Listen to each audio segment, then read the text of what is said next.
ছোট ভাই আমার, বোন আমার, প্রতিজ্ঞা করো, বাপ মরবে, মা মরবে, ভূমিকম্প হবে, সিডর হবে, এই পৃথিবী লন্ড ভন্ড হয়ে যাবে, বেঁচে আছি মানি ফজরের 2 পড়তেই হবে। বেঁচে আছি মানে জোহর, আসর, মাগরিব, ইশা পড়তেই হবে।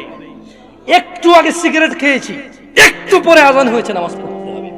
একটু আগে পর্নোগ্রাফি, উলঙ্গ সিনেমা দেখেছি, একটু পরে আজান হয়েছে, নামাজ পড়তেই হবে।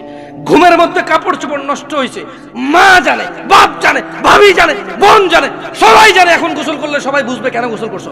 সবাই বুঝলে বুঝুক, না বুঝলে নাই। আরে বুঝলেই কি না বুঝলেই কি, আমার কাপড় নষ্ট হয়েছে, গোসল আমার ফরজ হয়েছে, আমি গোসল করবো, নামাজ পড়বো। রাতে আমার ঘুম আসে নাই, বন্ধু বান্ধবের পাল্লায় পড়ে সারা রাত বসে বসে উলঙ্গ ছবি দেখেছি, যা অত্যন্ত ঘৃণিত এবং যা আমার জীবনকে তছনছ করে দেবে, যা আমার জীবনের বরকত নষ্ট করে দেবে, যা আমাকে লাঞ্ছিত অপমানিত করবে, এমন অপরাধে লিপ্ত ছিলাম। কারণ এই জানাবে বিচার যে করবে, যে জানার সাথে জড়িত, সে অপদস্থ হবেই হবে। আখিরাতে তো তার আছেই।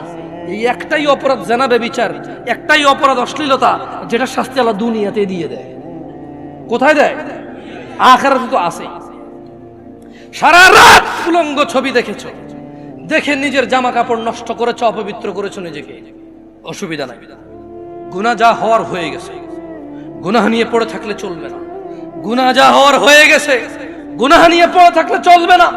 যাও গোসল করো, ফজরে আযান হয়েছে, সালাতে যাও, 2 রাকাত সুন্নাত পড়ে আল্লাহর কাছে ক্ষমা চাও, 2 রাকাত ফরজ পড়ে আল্লাহর কাছে ক্ষমা চাও। আর দেখবা না, প্রতিজ্ঞা করো। আবার দেখে ফেলেছো, অসুবিধা নাই, জোহরে আযান হয়েছে, যাও মসজিদে, যাও গোসল করে 2 রাকাত নামাজ পড়ো, আল্লাহর কাছে ক্ষমা চাও, প্রতিজ্ঞা করো, আর দেখবা না। আবার দেখে ফেলেছো, অসুবিধা নাই, পরের ওয়াক্ত আযান হয়েছে, যাও মসজিদে যাও। কারণ মনে রাখবা, সকল অপরাধ গুনাহ, নামাজ যদি ছুটে যায় কুফরিয়া শিরকি হয়ে যাবে, ছাড়া যাবে না নামাজ। আমি কি বুঝাইতে পেরেছি?